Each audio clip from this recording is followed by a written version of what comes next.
Now, this is a very interesting story, which is from the Jain version of the Ramayana. In the preface part of it, there is a mention written about Rajmata Jijabai. You must have seen the photo of Jijabai. She's standing with a sword, and you can clearly see that she is the Rajmata. So, this story is about Jijabai. It is from the day when the young Shivaji Maharaj tells his mother that he wants to become a warrior just like Bhagwan Ram. So there is a whole history of when this actually happens. Obviously, there are different versions of this. This is the Jain version. In some of the Marathi versions, either Dadoji Kondev was not there or he had a different role, or whatever the case may have been. This is what is mentioned in the Jain version, so I am telling you. So Jijabai, you see, was very disturbed by the fact that Aurangzeb was committing a great deal of violence. And she was determined to solve this problem of radicalization for the entire nation. So who is it that she approaches? It is Guru Dadoji Kondadev. She says, this is the problem. What could the solution possibly be? So Dadoji Kondadev then tells her that you should forget about what the rest of the country is going to do. You tell me if you want to solve it or not. So Jijabai says, but how can I solve it? How can I possibly solve it all by myself? So Dadoji Kondadev says, yes, you alone will be able to solve this national problem of radicalization. So Jijabai says, I am ready to sacrifice my entire life for this. Just please explain to me what needs to be done. So Dadoji Kondadev then explained to her that the child that is growing in your womb right now, you must begin his education immediately.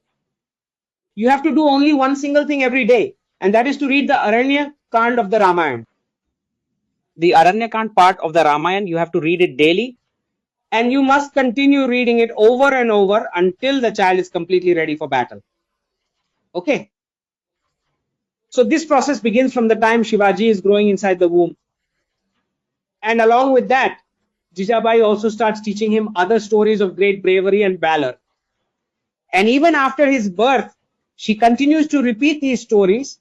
So it was on one such day when she was narrating a story that Bhagwan Ram and all the great munis who were sants in the Aranya, which means in the forest. So in order to trouble them, the demons, right where they are performing a yajna, right there, the demons would throw the bones and remains of all the saints who had been killed. So the yajna would not be completed properly. Okay. So when Bhagwan Ram sees this happening, Bhagwan Ram goes and kills all of these demons. So when he was listening to this very story, young Shivaji stands up and he says, then I want to be a warrior like Ram. Okay. So this is the way that how these values can be imparted right from the womb. And by educating them, we can get a warrior who today all of us throughout India feel very proud that if Chhatrapati Shivaji Maharaj had not been there, then how exactly would that dream of Swaraj have been fulfilled? And the fact that all of us are alive today without having been converted, the Maratha Empire has a very, very big contribution in that. So this entire process of de-radicalization, to complete this entire process, we will need mothers just like Jijabai who are able to give birth to these kinds of children. Secondly, someone here asked me a question that if I had a daughter, okay, because you know nowadays, someone says I am 150 years old, someone else says I am 250. That is how old I have become. So someone is asking me, if I had a daughter, would I send her to go get a job or make her become an entrepreneur? So I gave the answer here that I would do neither of the two. Now, why did I give this particular answer? Well, I gave this answer because that a parent, especially a daughter's parent, their biggest responsibility is to teach her the necessary skills of being enterprising and for self-employment. All right. And also, you must teach her all the skill sets required to become a good mother. Because a great nation can only ever be built when the mothers themselves are great. Right? This is a tweet I've written. A great mother is an absolute precondition to a great nation because it is the mother who is teaching the values. During the first 6 formative years of an infant, it is about those values. 100% of those values are taught by the mother. Those values. Okay. Because as soon as the birth happens, the mother and her child's body, they're not separate entities, at least for the first 5 or 6 years. They are not separate at all, actually. Okay. So the father's role can be very good for teaching life skills. It most often is. But the really important values, those always come from the mother, and that is a fact. Okay, so a great nation will be formed only when you can find great mothers. That is precisely why in our Gurukul, there was a separate Gurukul for girls and a completely separate Gurukul for boys. We never really had this concept of co-education, right? And why not? Because when they brought in the concept of co-education, it was not for equality. It was because they needed laborers for the factory. So for them, the girl was also labor and the boy was also supposed to come out of school as labor. After the classroom, they just wanted labor. So that is why they made them sit together, not for any equality. You were just fed the sweet pill of equality.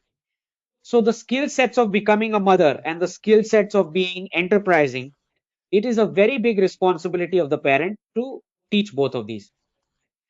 Now, this is a bit controversial because I'm speaking in general terms and there can be exceptions. Okay, I'm just stating the general case here. There can be many exceptions. So here I've written down that the maximum age that a girl has the most available options for selecting the right guy. In which specific age bracket does a girl really get the most options?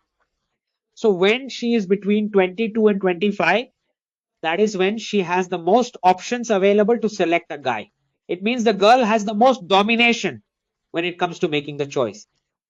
When she is in this particular age bracket from 22 to 25.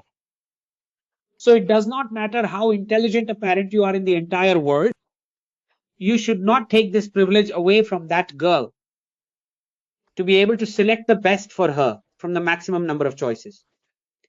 Okay, so money will always keep coming and going. It has no real meaning actually. There is not much meaning to it at all. And after a certain limit, there is no meaning in accumulation either. Okay, so the number of options a girl gets to select from within the 22 to 25 age bracket. Okay, she's not going to get that many after she turns 26. This is my personal logic. Okay. Now, for a boy, it is the complete opposite. You see, the older he gets, the more options he gets. Okay, because his assessment is being done based on his achievements, his financial amount, and many other such factors. Okay, you see, a girl's assessment is mostly based on her youthfulness, how young she is, and how high her mothering capacity is considered to be. For her to give birth to a healthy offspring, right? Their assessment happens that way. Mostly psychologically, in the back of the mind, it just works like that. Believe it or not, this is how it works. Okay. So you've got to understand that parents should not take away this privilege from the girl, which is the privilege of selecting from the maximum number of choices. Secondly, you have to understand that as a person's age increases, their stance on forming opinions also tends to get stronger. It becomes stronger, meaning flexibility will then decrease. Then if you get them married late, the chances of that marriage lasting become lesser and lesser over time. Why is that? Because now they are not really ready to be groomed, right? That whole new experience with a life partner, that adjustment just is not happening because their opinions have now become strong about everything. That is why the younger the age at which marriage can happen. Young in the sense, not less than 22. Young in the sense, 22 to 25 is what I am saying. The younger the age it happens, the more adjustment becomes possible. It is that much smoother for them to be groomed into the other family. Okay. So that is the reason why. Because flexibility is very important, but it is mainly important in the first few years.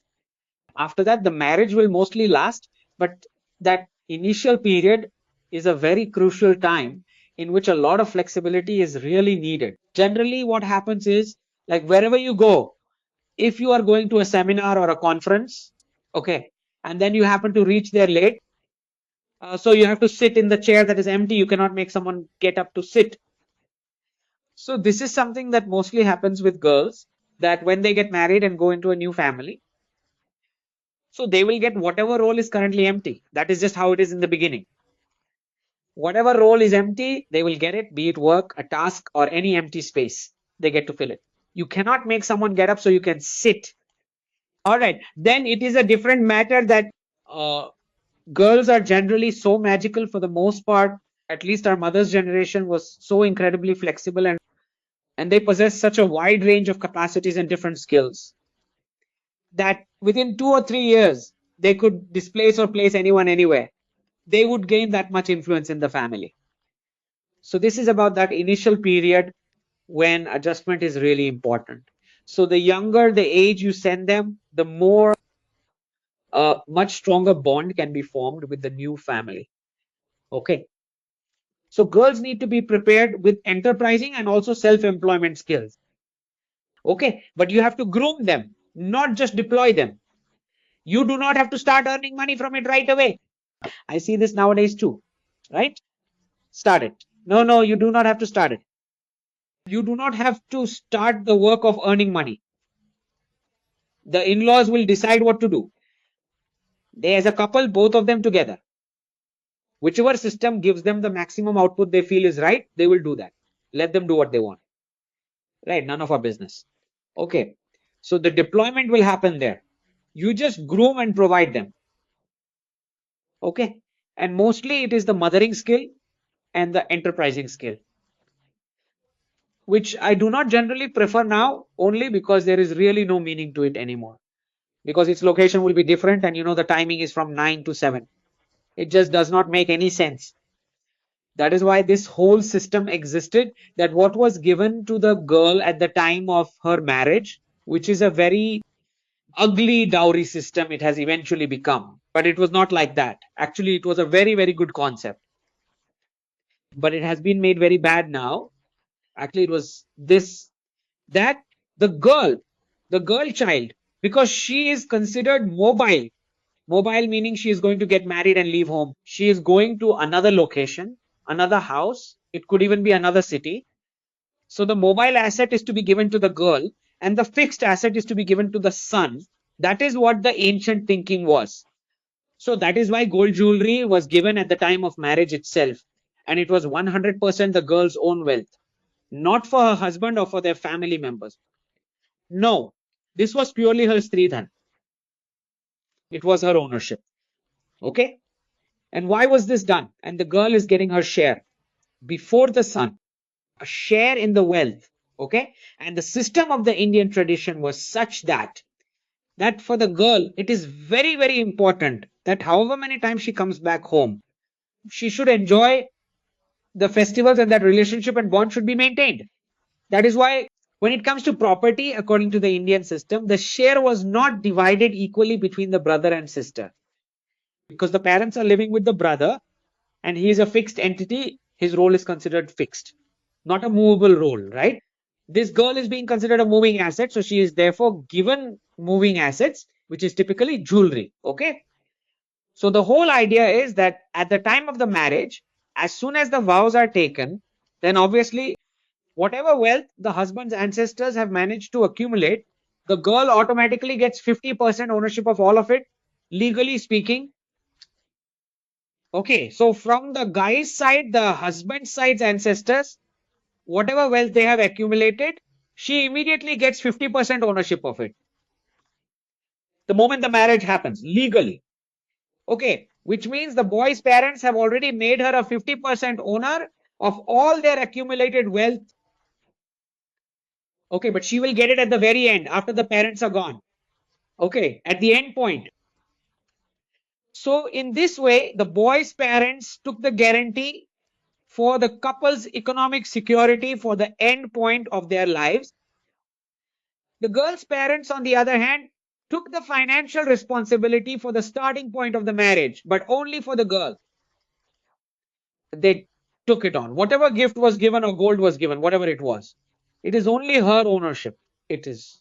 not the husbands. Okay. So the security for the starting point was taken care of and the end point was done. So the couple, the fresh couple, they're starting golden years. This system was created so that they do not just waste it on earning money. It was made with a positive intent. But what it has become, that is very, very, very, very bad. What it has turned into. People started demanding things and all that, right? But the main objective was that the girl's parents are giving her economic security right at the starting point, and the boy's parents are securing the end point for them. Okay. So that was the main objective, but then it turned into something else entirely. So it is very, very important that you teach enterprising skills and mothering skills. Okay. So after that, it is they who have to decide. The couple, both of them, they will have to decide how the family as a single unit is going to get the maximum possible outcome. Is the family making a net profit by sending the boy to work? Or is the family making a net profit by sending the girl to work? Let me give you an example here. Whatever system the couple has made, suppose I'm giving an example. Now both have a salary of 50,000. That became a net income of 1 lakh rupees for the family. Not yearly, but monthly. Okay. That seems a bit more profitable. Profitable in the sense of the smooth functioning of the house along with the other responsibilities. Does that particular situation seem better, or the husband earning 80,000 rupees and the girl might be working or might not be, but is maintaining the house responsibilities as her primary responsibility? Okay, does that seem better? Or does it seem better that both of them as a family unit set up some entrepreneurship? Then there is full flexibility in that. I would definitely recommend that if someone were to ask me. So family unit entrepreneurship is exactly how ancient India used to function. Okay, so your economic steering wheel, your finances should be in your own hands, in the family's hands, right? So your birth rate will not fall, the family is also being maintained, and you are also getting profits. So enterprise is the best way to go about it.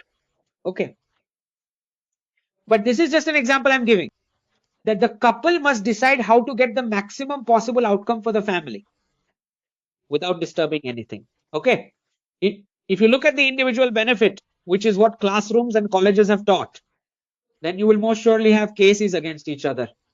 Your family life will be completely gone if you practice individualism.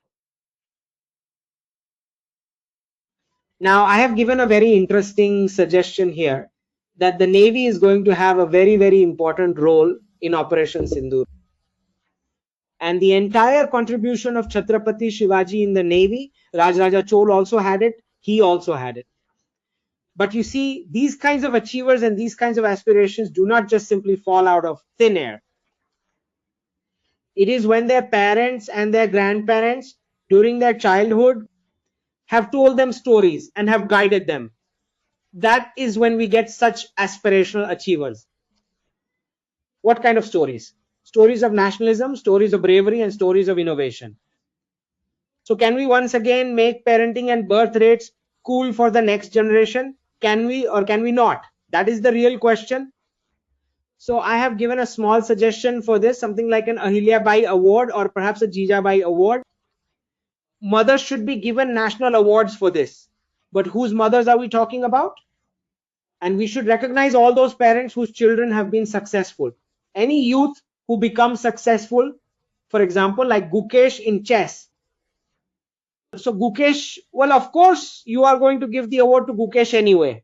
But that award can also have a negative effect on his mind. Okay, sometime in the future. But think about the award that you give to his parents or his mother. By recognizing them, just imagine how many other parents will be inspired to put in that same amount of effort to have a successful child, just like Gukesh. Okay, to train him, to groom him. That is why I believe it is very important to recognize mothers and parents. And then you take all these parents and create a pool of resources, an information resource hub on how parenting can be done in a much, much better way. And you should keep it free and online for guidance for absolutely everyone. Okay, put it online saying, hey, these are the successful children, this is their parents parenting style, and this is their methodology.